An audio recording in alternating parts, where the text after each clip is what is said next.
tama ba na may pag-categorize dun sa threat na conditional threat lang daw yon? Kumbaga, gawin lang yon yung di ba, na-hire ng papatay sa Pangulo kung Sorry, Sherry, hindi kita maintindihan. Hindi kita maintindihan. Garbled.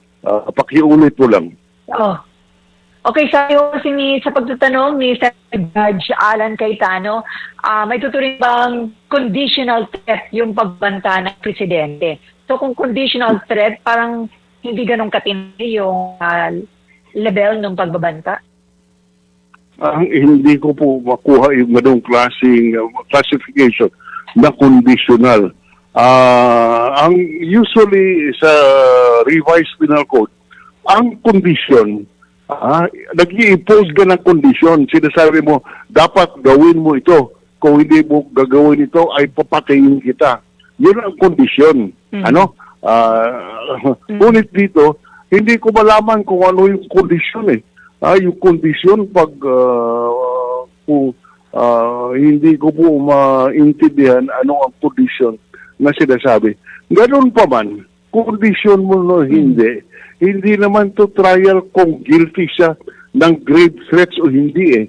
Itong trial doon sa issue ay yan ba sapat ang yung kanya bang behavior ay karapat-dapat sa isang vice presidente.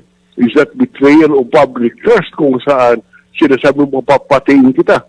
So, yan po, whether it's a grave threat or a threat, sa akin po, ang importante, yun po ba impeachable, yun ba act na sapat upang siya po declare as guilty.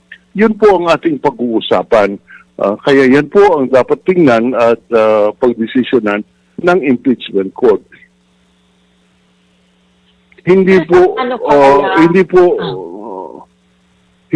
criminal offense ang pinag-usapan dito, kung hindi betrayal of public trust. Betrayal of public trust.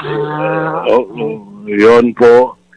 At ang betrayal of public trust, yun pong sinasabi dahil ikaw ay pangalawang pangulo, ay dapat huwag kang magsalita ng ganun dahil yan po ay hindi karapat-dapat at sa isang vice presidente, mataas na opisyal ng ating pamamalaan.